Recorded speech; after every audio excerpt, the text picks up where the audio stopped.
One lesson that I learned as an artist that I wish someone had told me earlier is to not take everything so seriously. When I had decided that I was going to pursue this seriously as a career and go off to school and everything for it, I was very much in the mindset of everything I make has to be perfect. And so my practice revolved around trying to be perfect at every step of the way. And that limited me in a lot of ways. Whereas now, instead of like doing a sketch and thinking, okay, every line has to be clean and purposeful, now I'll just do a super loose, rough sketch and then build on it from there. And that feels more organic and full of life as it's meant to be. Not everything has to be perfect. You can just make it how you feel it, basically. Hi, my name is Taylor Higgs. I also go by Tay Marie. I am an illustrator, visual development artist, jewelry designer, and most importantly, I am a cat mom. My creative process, it starts out with an idea. A lot of my work centralizes around powerful women and them in kind of like a goddess position. I'll take an idea like that and go and do research on like poses and color schemes and just like composition wise as well.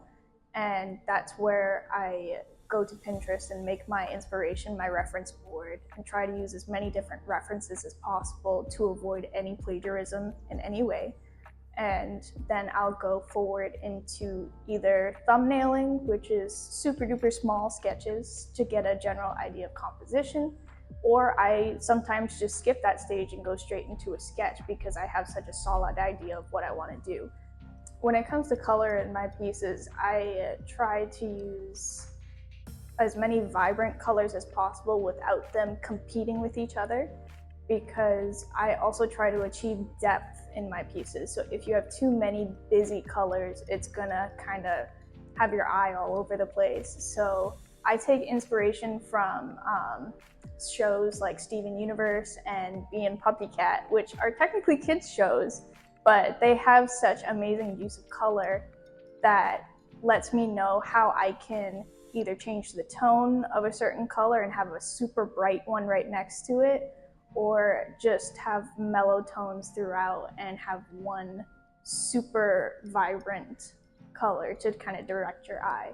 I also do make handmade jewelry, and funny enough, I didn't see myself going in the direction of jewelry making in general, but when I was away in college, I was getting really, I guess you could say, depressed with how much I was facing a screen and just being in one medium.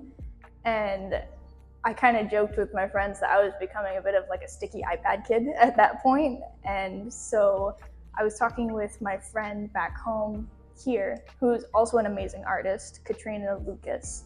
And she had her own earring business, and she kind of inspired me to try it out. And from there, it's just been a nice balance of, if I feel like I'm getting too sucked into my iPad, then I'll switch gears and go and work on the jewelry. And it kind of gives my hands something else to do.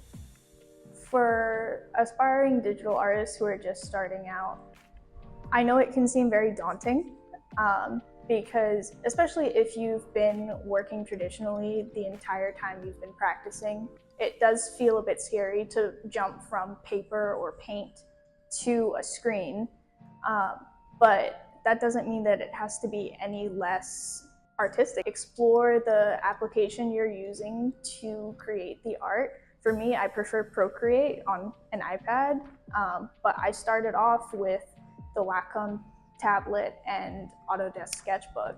Like, you don't have to start off with these super fancy tools. You can take what you have and kind of make the best out of it and then grow from there. I think I've always known that I wanted to be involved in the arts as more than just a hobby. I've been drawing since I could remember, and just coloring and doing anything crafty or artsy from very young, and I felt like that was going to be the direction that my life was going to go in, God willing. And I've just been fortunate enough to be able to take that spark or hobby and turn it into something tangible. My name is Taylor Higgs, and I am a sacred creative.